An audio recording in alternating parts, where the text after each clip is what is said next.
I still remember the way my mother's voice cracked on the phone that morning, trembling with what sounded like grief. "Please, honey," she said. "Grandma really needs you right now. She's not feeling well at all." At that moment, every trace of excitement I'd carried about the upcoming family cruise drained out of me. My suitcase was already zipped by the door, filled with the sundresses I'd saved up for months to buy, and the brand new sandals I'd splurged on as a little reward for myself. This was supposed to be our first family trip in years, me, my parents, my younger sister Emma, and a handful of relatives. I had rearranged my work schedule at the accounting firm, begged for vacation time, and even taken on overtime shifts to cover the cost of my ticket. But in an instant, none of that mattered. My mother's plea pressed on my heart like a stone. "Of course I'll stay," I answered without hesitation. "The cruise isn't important if Grandma needs help." I didn't know then how those words would come back to haunt me, how they would unravel everything I believed about my family, or how they would set into motion a betrayal that cut deeper than anything I'd ever experienced. My name is Tara Smith, and I'm 28 years old. For most of my life, I've worn the mask of the responsible daughter, the one who could be counted on when things got tough, the one who'd give up plans, dreams, and even sleep if it meant keeping the family together. I thought that kind of loyalty meant something. I thought it was love. But that morning, as I pushed my suitcase back into the corner and traded my cruise clothes for jeans and a plain sweater, I realized loyalty can be the sharpest weapon when it's wielded against you. Driving to the hospital, I replayed my mother's words in my head. "Grandma really needs you." The more I thought about it, the more my chest tightened. I adored my grandmother.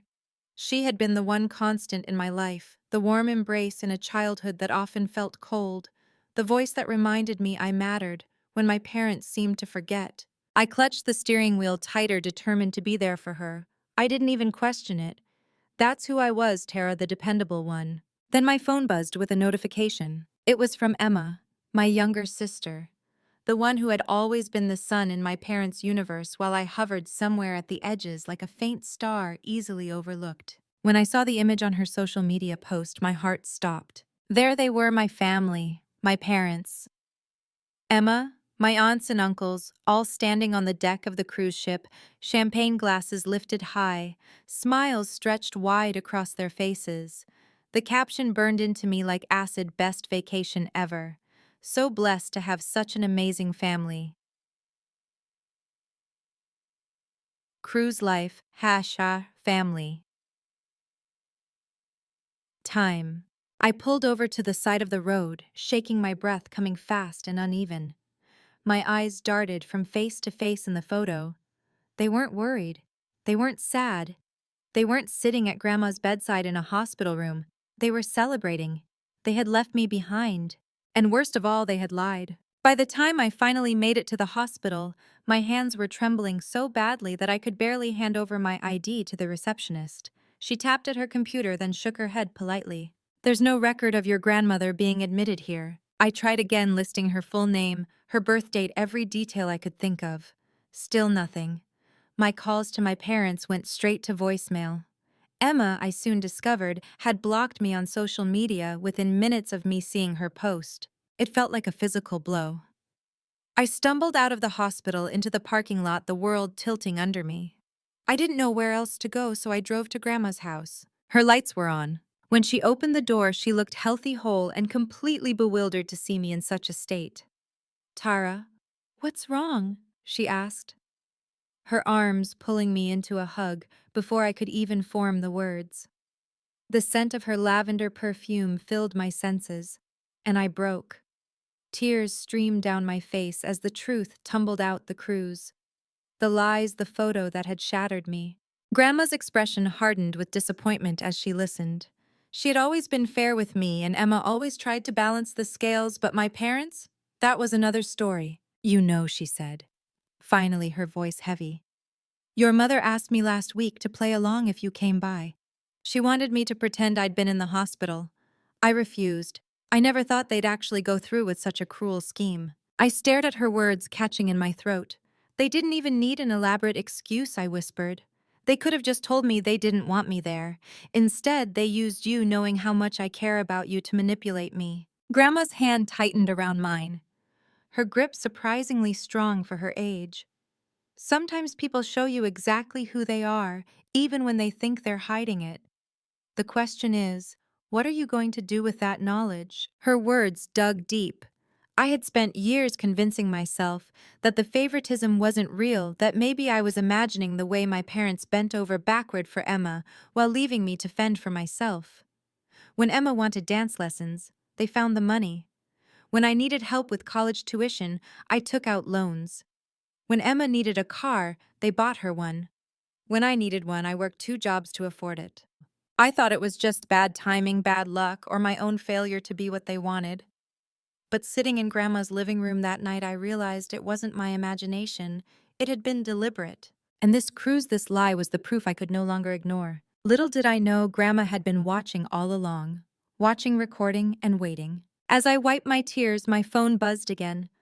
A group text from my cousin who clearly didn't know I had been excluded.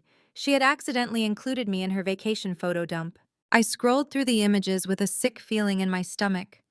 Emma twirling in the sundress I had helped her pick out for the trip. My parents lounging by the pool, cocktails in hand.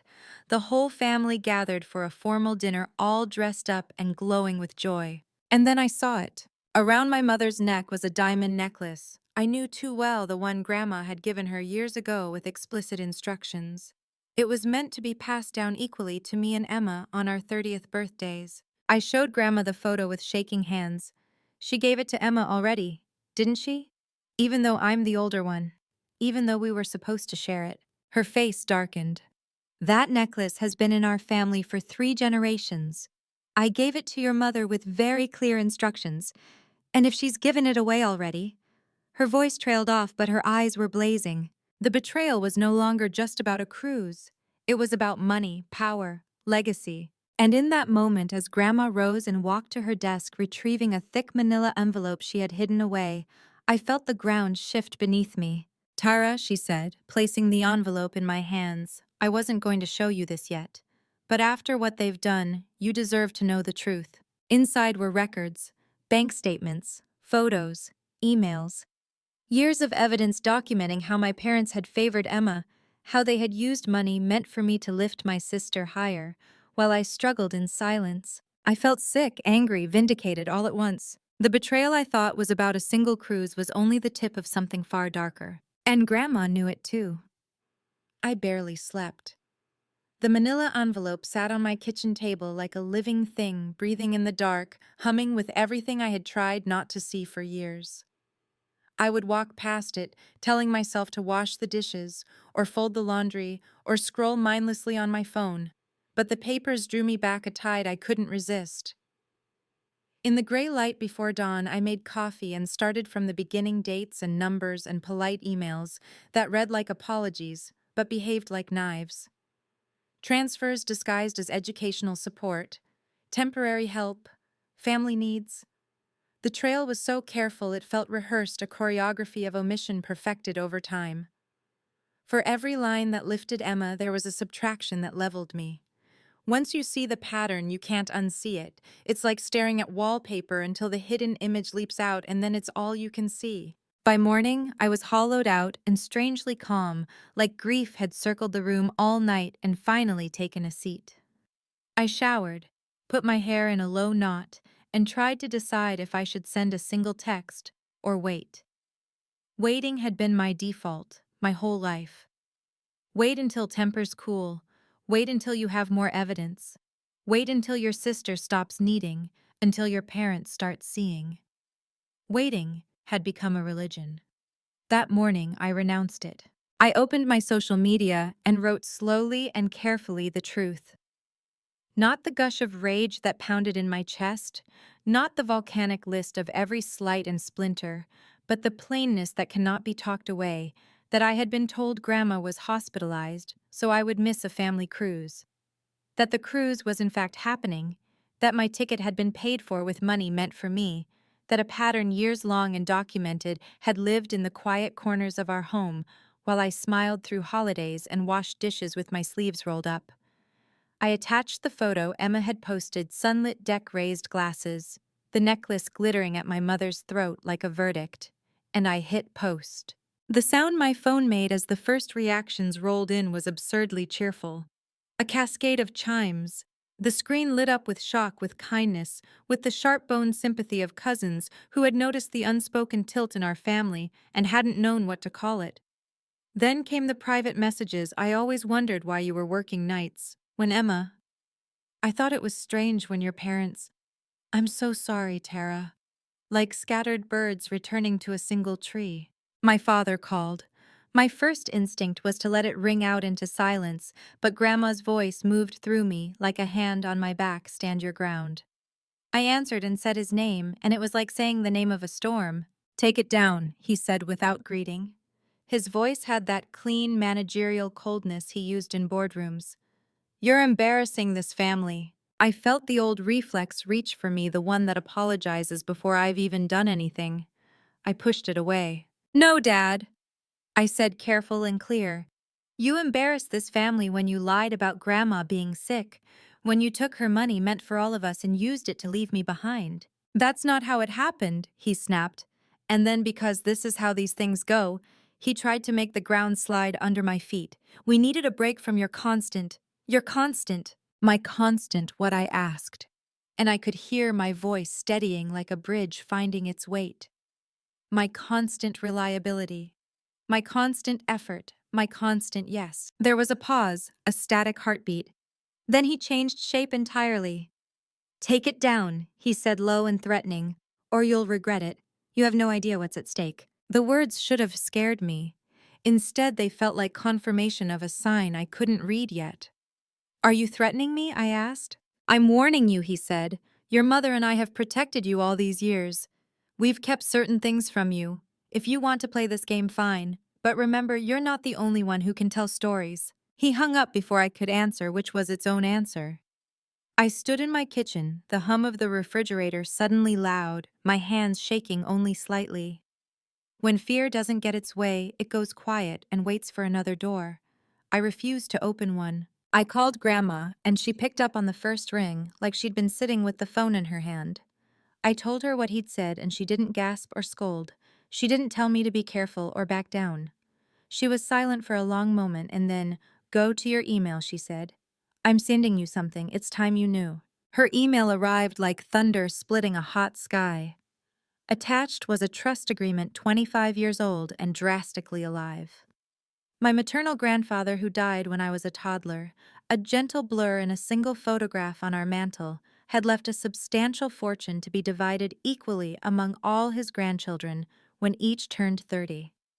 The trust was worth over $2 million. The words swam for a moment and then sharpened into focus when I opened the second attachment, bank statements showing withdrawals regular as tides, dance lessons, private school college tuition, a wedding, all for Emma.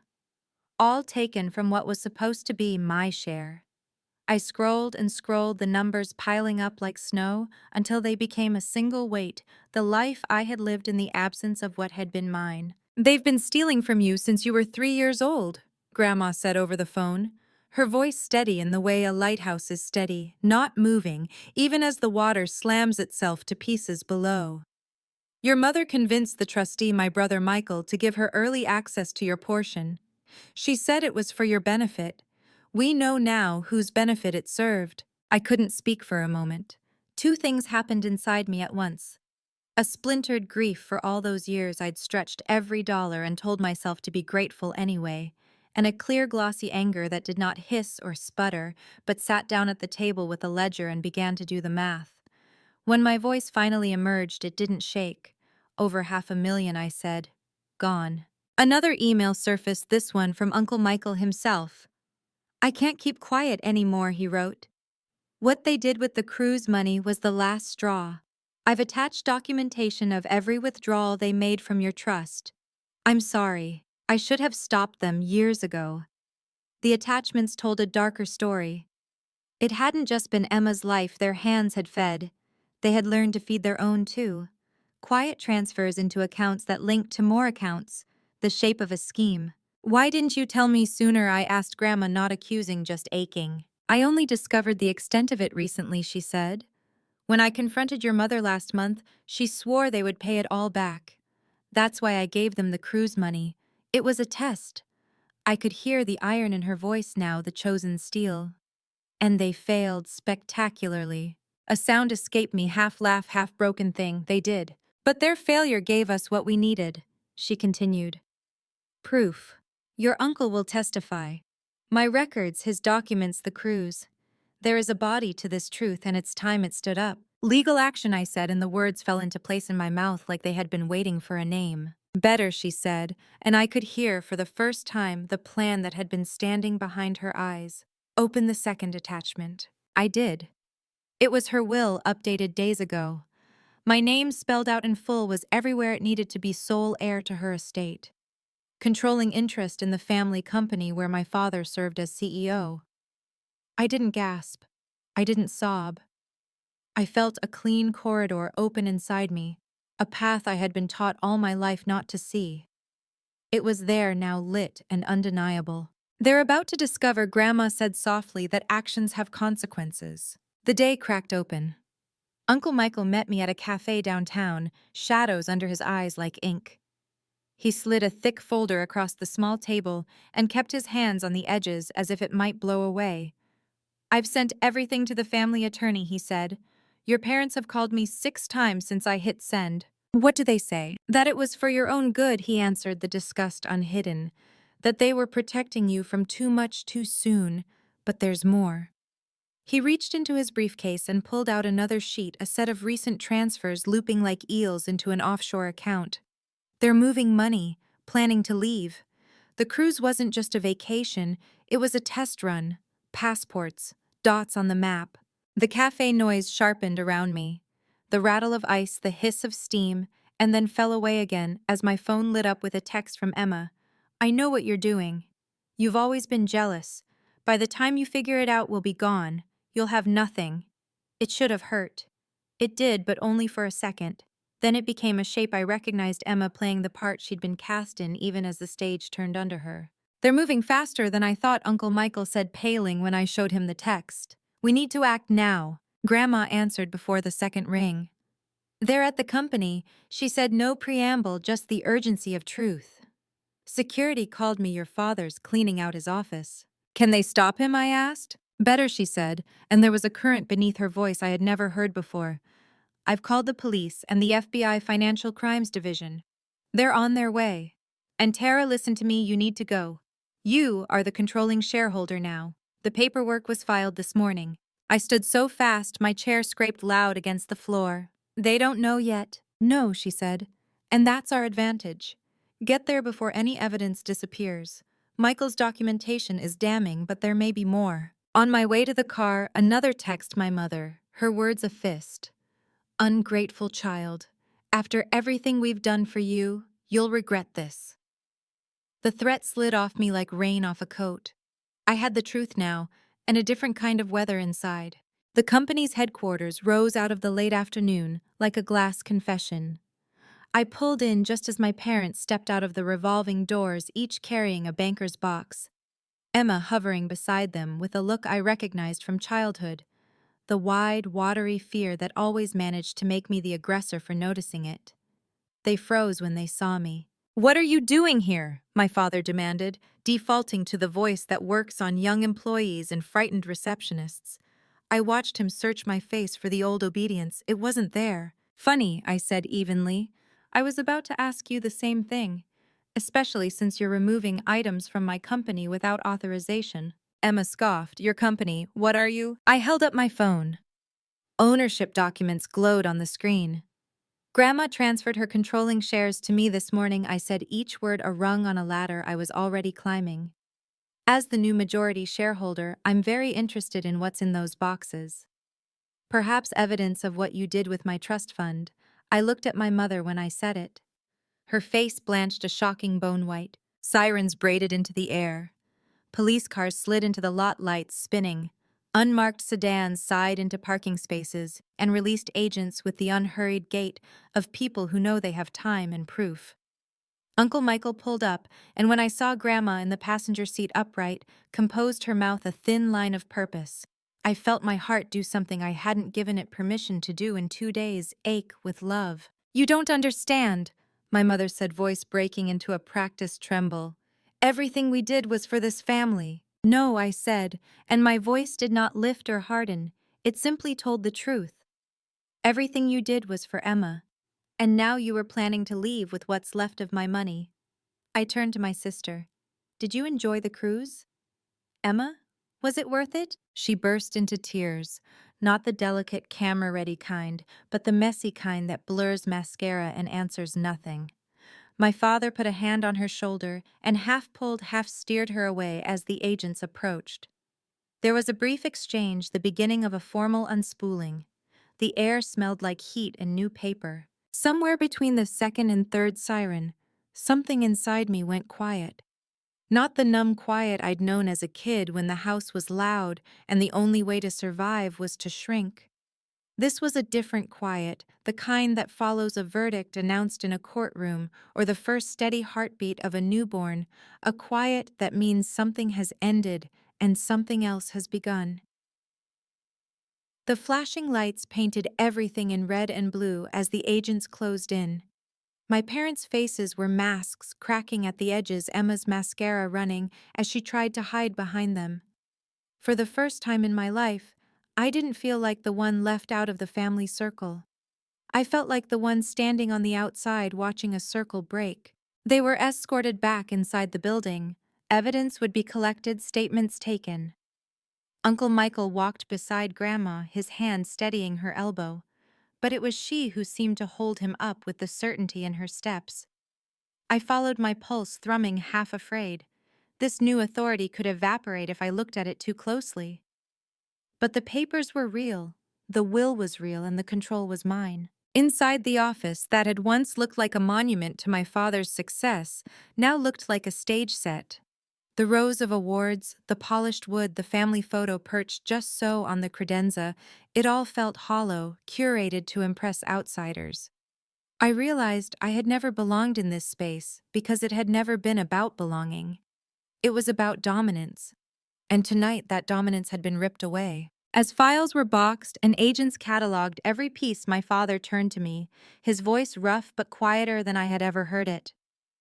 You don't know what you're doing, Tara. Running a company isn't about feelings or grudges. You're out of your depth. For years, I might have believed him. For years, I had measured myself against his voice, his authority, his judgment. But now I simply shook my head. No, Dad. I know exactly what I'm doing. I'm stopping you from stealing from me again. His lips tightened, his eyes darting toward Emma, who stood apart, hugging herself. My mother tried to speak, her voice syrupy, pleading. Sweetheart, we just wanted what was best for the family. You've always misunderstood. Everything we did, I cut her off, the words coming sharp, honed by years of silence. Everything you did was for Emma. And for yourselves. Don't call it family. The agents led them away. Emma tried to break free, to throw herself toward me, tears streaming. You don't understand, Tara. You've always hated me. This is your revenge. Her words pierced not because they were true, but because they showed just how deep the denial ran. I almost wanted to answer, to argue, to tell her that revenge was never what I wanted recognition was. Fairness was. But the words stayed in my chest. There was no point. That night, I returned to Grandma's house, my body trembling with adrenaline and exhaustion. She sat me at her kitchen table, poured chamomile tea, and waited until my shaking slowed. You did well, she said.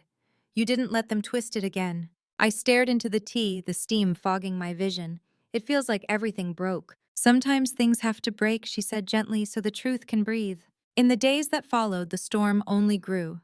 News spread quickly, first within the company, then in the local business press. Words like embezzlement, fraud, and breach of trust appeared in headlines alongside my parents' names. The FBI investigation widened, uncovering years of misuse, not just of my trust fund, but of corporate accounts as well.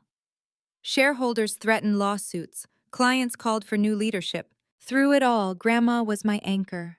She reminded me to eat, to rest, to take strength from the truth instead of fear from the noise.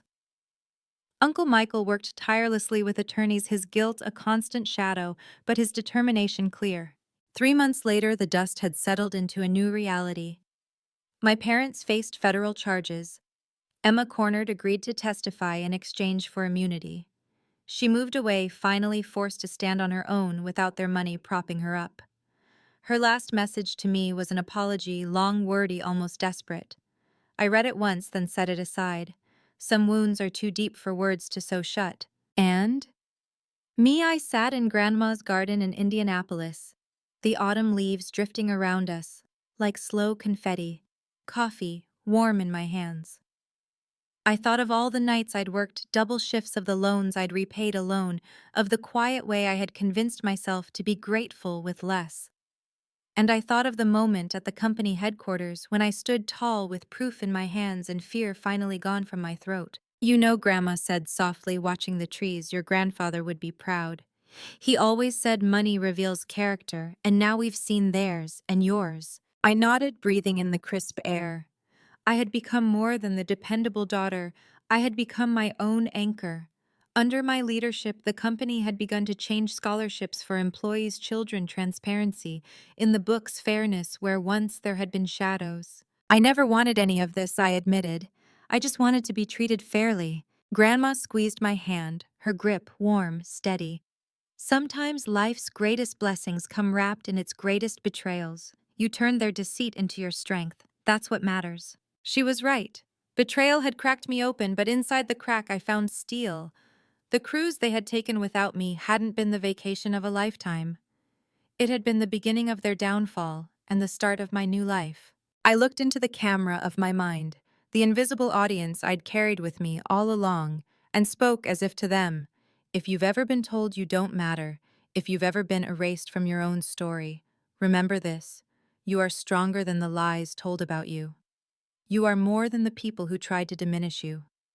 Keep your receipts, hold your truth, and never let anyone convince you to be small. If my story has touched you, please like this video, share it with someone who needs to hear it, and subscribe for more stories like mine. Leave a comment below. I'd love to know your thoughts and maybe your story too, because in the end, none of us are truly alone in betrayal. And together we can turn even the deepest wounds into strength.